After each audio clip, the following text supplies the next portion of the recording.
Live in relationship की दुविधा।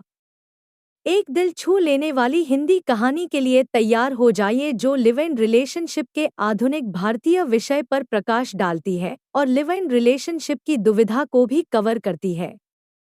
आइए इशिता की यात्रा में शामिल हों और जानें कि वह सामाजिक अपेक्षाओं, करियर, आकांक्षाओं और प्यार की जटिलताओं को कैसे पार करती है। क्या वह अपनी शर्तों पर जीवन जीना चाहेगी? आइए जानते हैं इस भावनात्मक हिंदी कहानी में। Ding dong. अचानक से डोर बेल की आवाज आई। सुबह सुबह बाथरूम में रहो और डोर बेल की आवाज आती है तो ना चाहते हुए भी दरवाजे के बाहर खड़े उसे इंसान के ऊपर गुस्सा आ जाता है, जबकि उसकी तो गलती ही नहीं होती। उसे क्या पता कौन कहाँ है, फिर वह बेचारा हमारे ही काम से क्यों ना आया हो।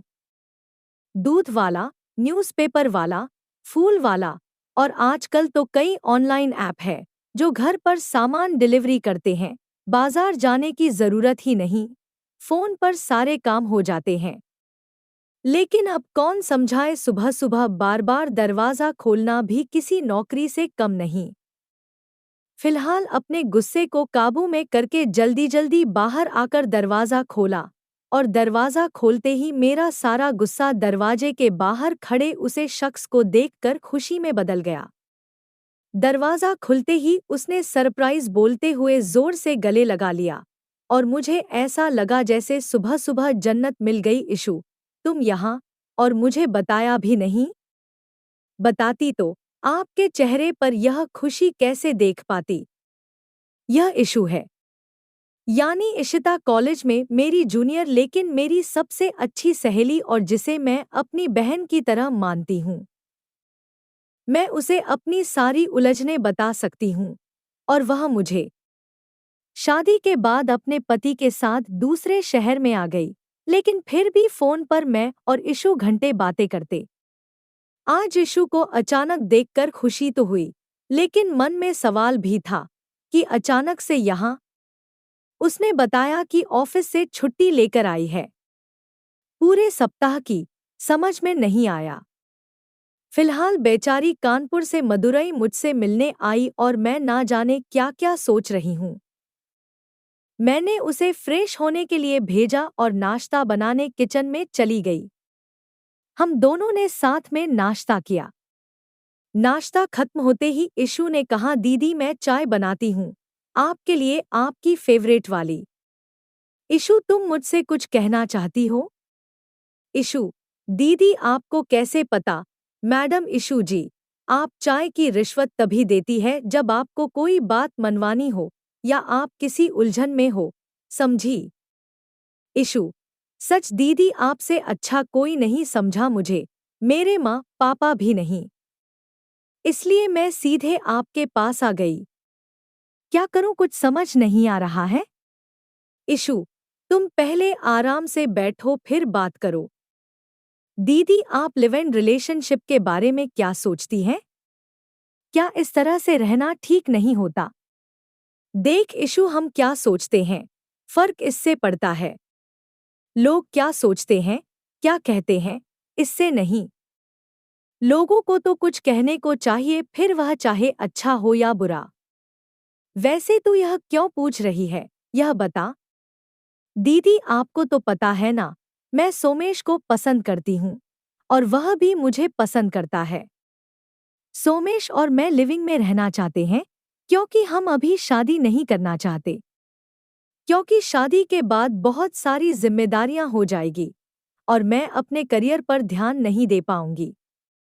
इसलिए हम दोनों ने यह फैसला लिया है। लेकिन माँ पापा को यह पसंद नहीं। उन लोगों का कहना है कि साथ में रहना है तो शादी करके रहो। शादी के पहले साथ में रहोगे और अगर तुम लोग किसी वजह से शादी नहीं करते हो तो हम लोगों को क्या जवाब देंगे और फिर कौन तुमसे शादी करेगा?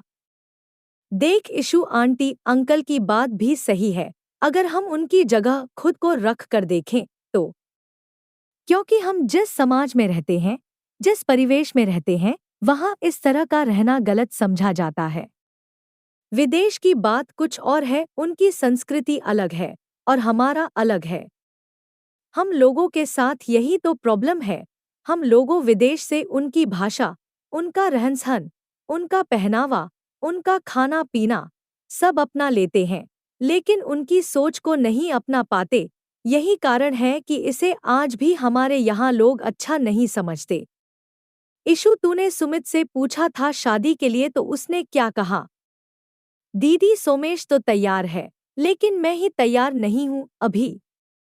क्यों, क्या प्रॉब्लम है पहले यह तो बता।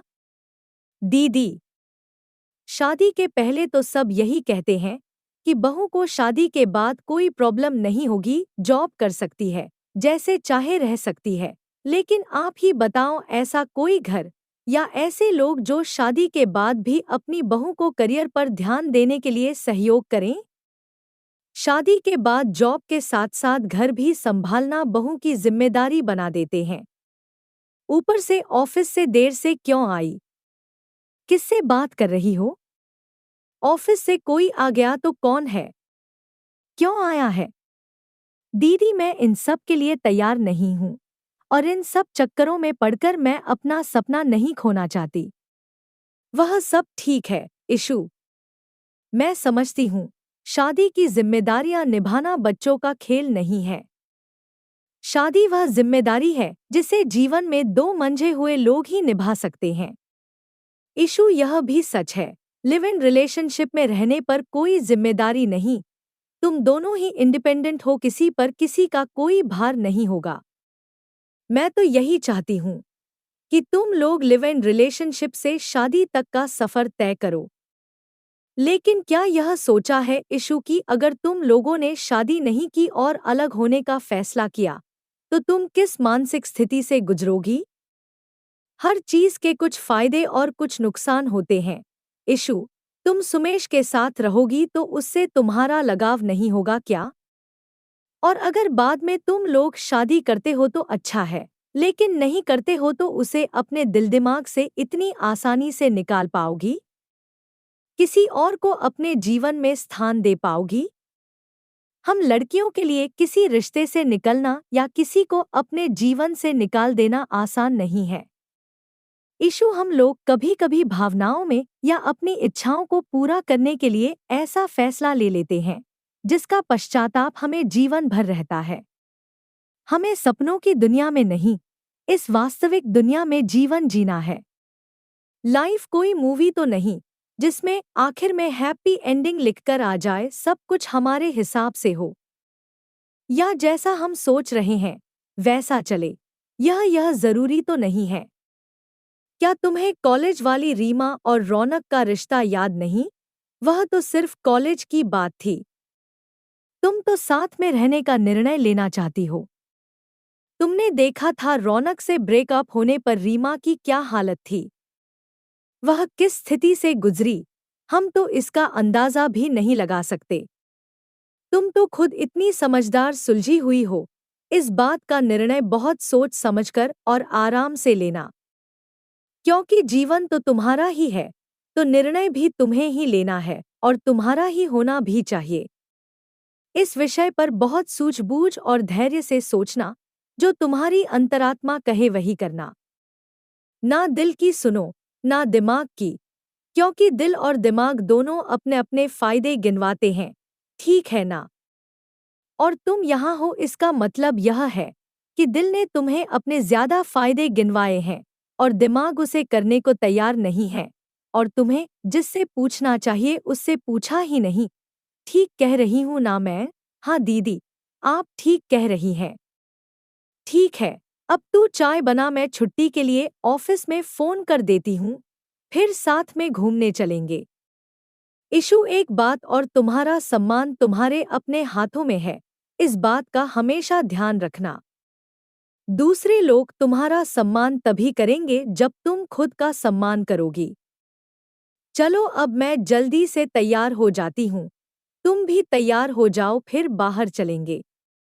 इशू ने भी मन ही मन अपना निर्णय लिया और दोनों ने अपनी फेवरेट चाय पी और साथ में मुस्कुराते हुए घूमने के लिए निकल पड़ी। ऐसे और हिंदी स्टोरीज के लिए चैनल को लाइक शेयर और सब्सक्राइब कीजिए। धन्यवाद।